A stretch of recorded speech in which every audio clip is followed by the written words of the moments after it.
안녕하세요. 신민정 아가와 함께 그림으로 보는 세계 여행의 신민정입니다.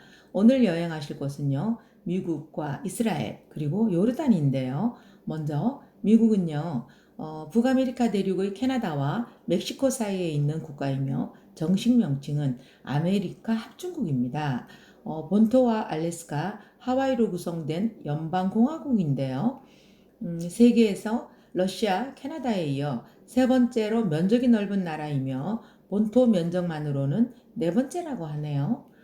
인구는 약 3억 3천여만 명이 거주하며 다양한 민족 구성으로 백인이 79.96%, 흑인이 12.85%, 아시아인이 4.43%, 인디언 및 알래스카인이 0.97% 정도로 다양한 민족이 이주하여 정착한 다민족 국가로 세계에서 세 번째로 인구가 많은 나라입니다.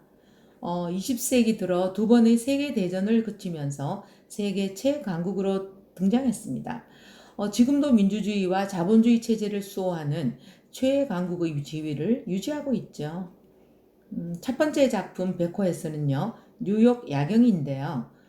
뉴욕은 미국 뉴욕주에 있으며 미국 최대의 항구 도시이며 미국의 상업, 금융, 무역의 중심지로서 경제적인 수도라고 볼 수 있는데요. 뉴욕시는 맨하튼, 브롱크스, 브루클린, 퀸스 및 스테튼 섬의 5개구로 이루어집니다. 맨하튼은 시의 중심부이며 남쪽에는 금융 중심지인 월가가 있죠. 그리고 미국의 연극, 뮤지컬계의 총칭인 브로드웨이가 있으며 브로드웨이의 42번가는 타임스퀘어로 시에서 가장 번화한 곳이며 유엔 본부도 동쪽 이스트 강가에 있죠. 작품에서 보여지는 조지 워싱턴 다리는요, 뉴욕시 맨하탄과 뉴저지주 포트리 사이를 연결하는 허드선강 위에 건설된 현수교인데요. 스위스 공학자와 미국인 설계사가 1962년 개통했다고 하네요. 맨하탄이 복잡하고 시끄러운 소음과 너무나 대비되는 곳, 녹음이 우거지고 고요가 흐르는 주택가가 뉴저지인데요. 다리 위는 차량뿐 아니라 보행자나 자전거로도 건너갈 수 있게 설계되었다고 하네요. 두 번째 작품은요, 세계에서 가장 유명한 폭포인 나야가라 폭포인데요. 캐나다와 미국 국경 사이에 있는 대폭포이고요. 5대 호 중에서 1위호와 온타리오호로 통하는 나야가라 강에 있습니다. 천둥 소리를 내는 물이라는 뜻을 가지고 있고요. 미국과 캐나다의 국경지대에 있는데요. 고드섬을 기준으로 미국 폭포와 캐나다 폭포로 나뉜다고 합니다. 실제 폭포 수량의 90%가 캐나다 폭포로 수직 낙하된다고 하네요. 인디언들에게는 이미 잘 알려진 이 폭포는요, 백인에게 발견된 것은 1678년 프랑스 선교사 헤네핑에 의해서였는데요. 신대륙의 대자연을 상징하는 대표적인 것으로 전 세계에 알려지게 되었답니다. 한때 세계 제1의 폭포였지만 이구아스 폭포와 빅토리아 폭포가 세상에 알려지면서 현재는 북아메리카 제1의 폭포로 일컬어지고 있습니다. 그리고 세 번째 작품은요, 라플린 콜로라도 강의 야경인데요. 네바다주 리틀 라스베가스라 불리는 휴양 도시인 라플린입니다. 콜로라도 강변에 위치한 카지노가 있는 조용한 도시고요. 강 건너편은 은퇴자들이 가장 살고 싶어하는 곳인 아리조나주입니다. 그리고 콜로라도 강은요, 미국의 7개 주를 통과하는 엄청난 길이의 강입니다. 특히 라프린에서 보는 야경이 예쁘고 인상적이라고 합니다. 네 번째 작품은요, 이스라엘 예루살렘 풍경인데요. 먼저 이스라엘은요, 팔레스타인 지방의 이집트와 레바논 사이의 지중해 경계 지점에 위치하며 중동에서 하나뿐인 의회 민주주의 국가입니다. 국명은 히브리어로 하나님이 지배하신다라는 뜻이며 구약 성서에 나오는 이삭의 둘째 아들 야곱의 이름에서 유래됐다고 합니다. 작품 속 예루살렘은요, 이스라엘과 팔레스타인의 분쟁 지역인데요. 이스라엘이 실질적으로 점령하고 있지만 국제법상 어느 나라 소유도 아닌 도시라고 하네요.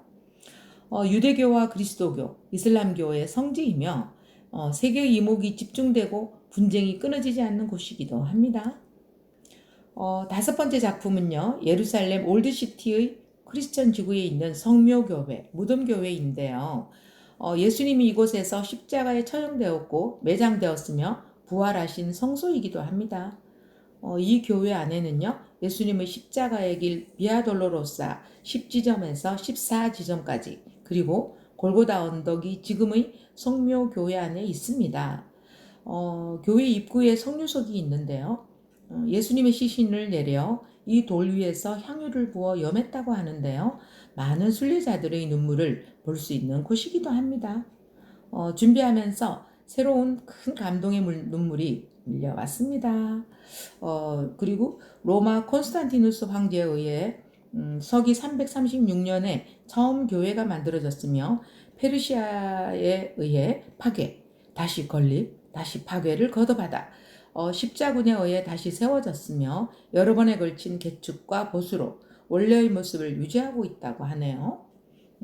예루살렘 순례 후에 팔복교회, 수태고지교회 등 여러 풍경을 그렸는데요. 아쉽게도 성묘교회만 남아있네요. 여섯 번째 작품은요, 요르단 와디 사막인데요. 와디는 아랍어로 모래의 계곡이란 뜻이며 겨울 우기에는 강이 되지만 비가 내리지 않는 건기에는 마른 계곡이나 땅이 되는 곳을 말하는데요. 해발 1000m 정도라고 하네요. 먼저 요르단은요, 이스라엘과 이란의 사이에 있는 나라이며 수도 암만, 이펀 군주제, 정식 명칭은 요르단 하심 왕국입니다. 이라크와 사우디아라비아와 이스라엘, 팔레스타인과 국경을 접하고 있죠.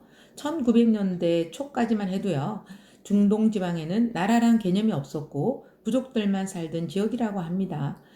서구의 개념들이 들어오면서 나라의 개념이 생겼지만 사우디아라비아, 요르단 등이 생겼을 뿐 지금도 베두인족을 비롯한 유목민들은 나라에 관계없이 떠돌며 살고 있다고 합니다. 와디롬이라 불리는 사막은 사우디아라비아 남부 접경지대에 있는데요. 7만 4천 헥타르에 이르는 이 사막은 3억 년 전에 융기된 대륙성 사암지대가 오랜 시간 풍화작용으로 깎여 형성된 사막으로 붉은색을 띠는 모래이며 여러 가지의 바위와 동굴 등의 모습으로 풍부한 볼거리를 주고 있죠. 1962년 아라비아 로렌스로 유명해졌으며 최근엔 맷 데이먼 주연의 마션의 촬영지로 다시 주목받고 있습니다. 2011년 유네스코 세계 복합유산으로 선정됐다고 하네요. 중동 지역 여행에선 참 재미있게 여행했음에도 불구하고 작품으로 남긴 게 참 적은데요. 낙타라도 몇 마리 또 그리고 또 페트라라도 그랬어야 하나 참 아쉽네요. 다시 간다면 사막에서의 1박으로 푸른 하늘, 쏟아지는 은하수를 꼭 보고 싶습니다. 자, 오늘도 세계를 꿈꾸며 바라보셨나요? God bless us. Have a good day.